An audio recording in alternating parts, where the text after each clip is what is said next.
I'm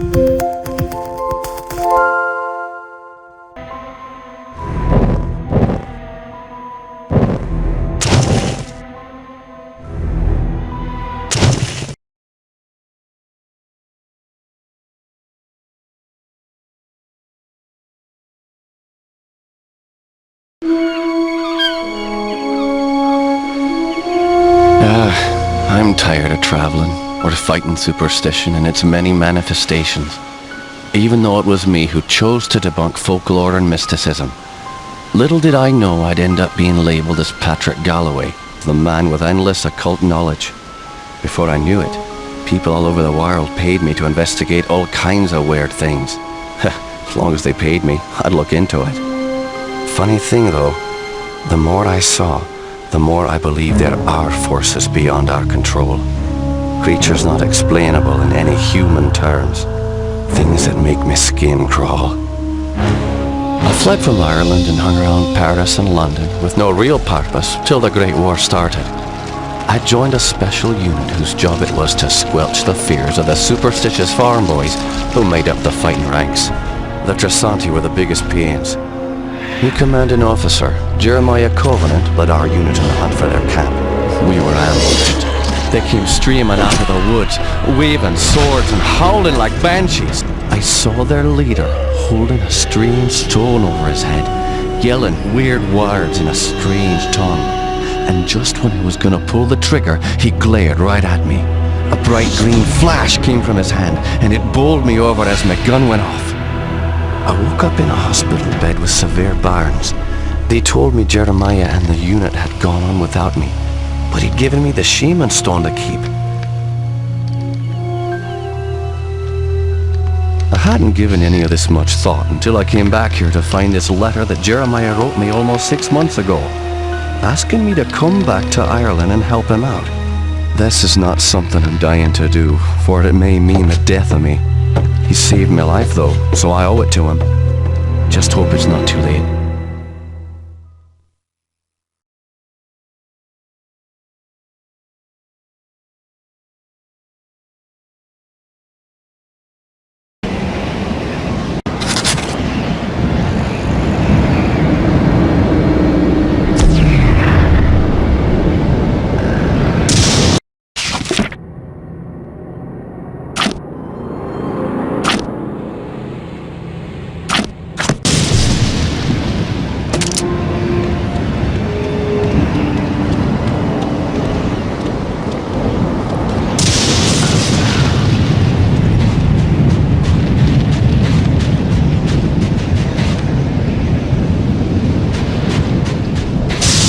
You're Jeremiah's old war brother.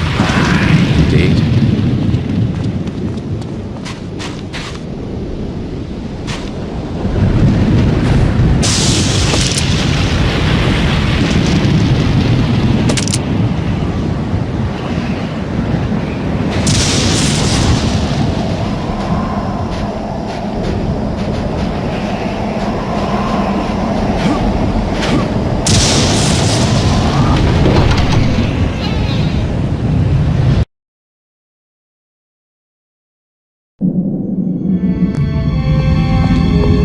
I'm Patrick Galloway, a friend of Jeremiah's. Sorry it took me so long to get here. His letter said it was most urgent. Jeremiah is beginning to think that the letter never arrived in your hands. He's been quite anxious to see you. We've all been quite worried. Jeremiah's now bedridden. Follow me and I'll show you to his living quarters. I apologize for the look of the house, but there's only a skeleton crew of servants now. Jeremiah let go of everyone else, and the house is much too large for us to clean. Because we've lost electricity to most parts of the house, we can only maintain the living quarters.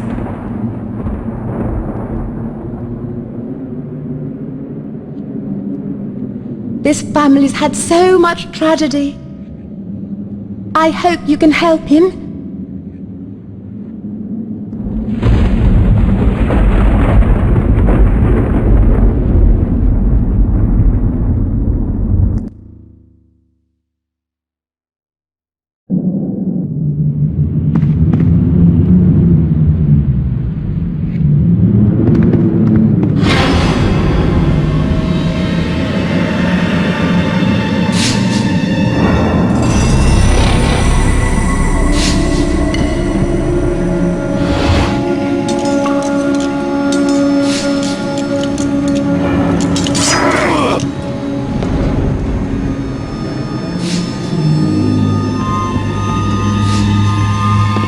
Jammed.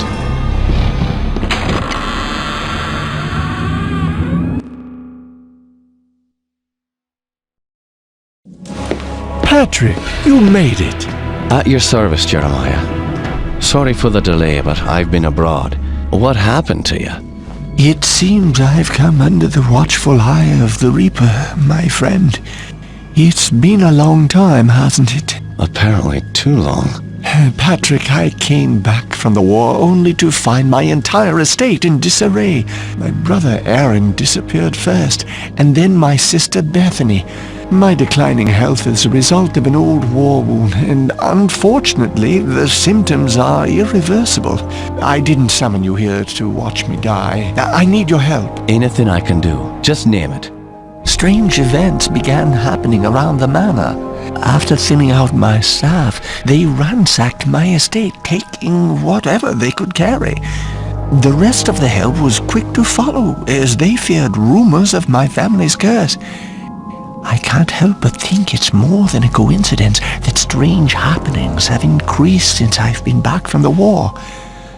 I want to get to the bottom of this, but I'm just too weak to investigate it myself. I'm relying on you to step in for me.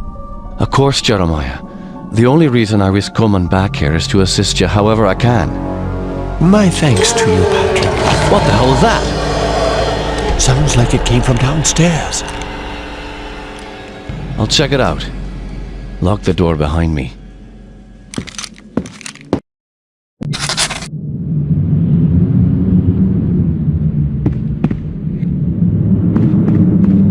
Won't budge. Stuck.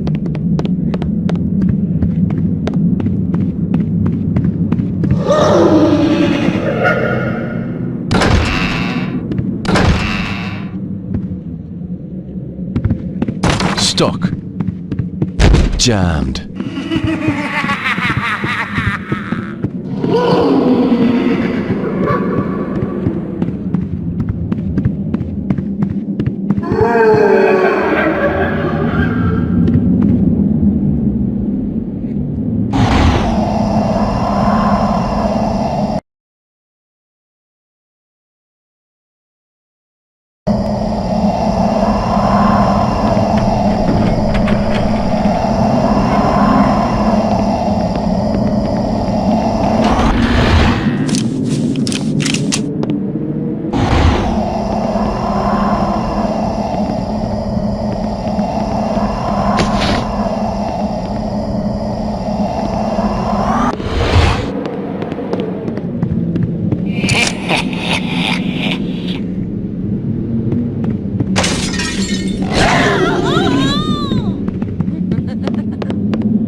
Can you describe what you can only see? As the bonds of flesh are broken, the world becomes apparent.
Those beasts were after me. What in God's name were those things? They're called howlers. And while I've never seen one before tonight, I've heard of them for years. Those weren't natural, my friend. We're fighting more than superstitions here. Perhaps I was being naive not to tell you, but there might be something more sinister at work here. When I was a boy, I encountered something I can't quite explain. You see, there was this isle of standing stones that sits just off the estate. Someone had carved a sigil into each of the stones, something indiscernible. Father had many books on the occult, one of which contained a sketch of that very symbol. I took my brothers and sisters out to the island and read from my father's book. Well, what happened? Something answered. The ocean began to boil, and a great wind whipped against us as we stood in the circle, and my siblings huddled to the ground in fear. Eventually, the wind died, and the sea settled. Patrick, I know it sounds like the ravings of a dying man, but I believe those standing stones had something to do with this. What has once been a taint upon this family has now begun to manifest itself. But you told me you're dying. Doesn't this curse end with you? Who knows? My brothers and sisters are dead, but I don't think they're really gone. I've heard some servants whispering. They think they've seen Lisbeth on the estate. My family has come for me. I sense them, Patrick. By now, you and I know the supernatural exists. You saw the howlers. And what about our encounters with the Tersante during the war? You still even carry the Gelzebah stone with you. It's a token of the shaman's life I took. That's all. I found a scroll with a picture of the Gelzebah on it. I believe it contains the way to awaken the stone's dormant power. Very well. Let me study this scroll overnight, and I'll see what I can do in the morning. This house still hides many secrets. I'm counting on you to reveal them and put an end to this mess.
Have you noticed anything strange going on? Apparently, Elizabeth's room was broken into last night during the commotion. Where's her room? Just down the hall from here. It's quite a mess.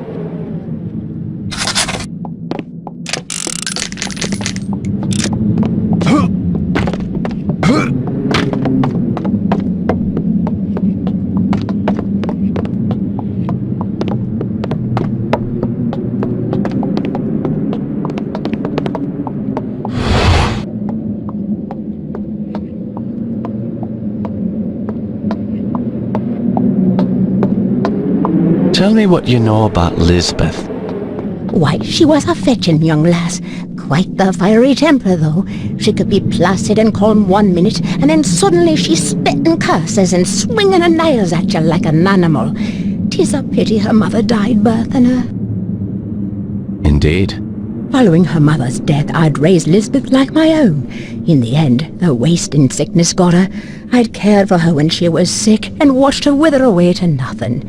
Pity a young woman has to die in the spring of her life. Now she rests with her poor mother at the family mausoleum. The groundskeeper claims to have seen her recently.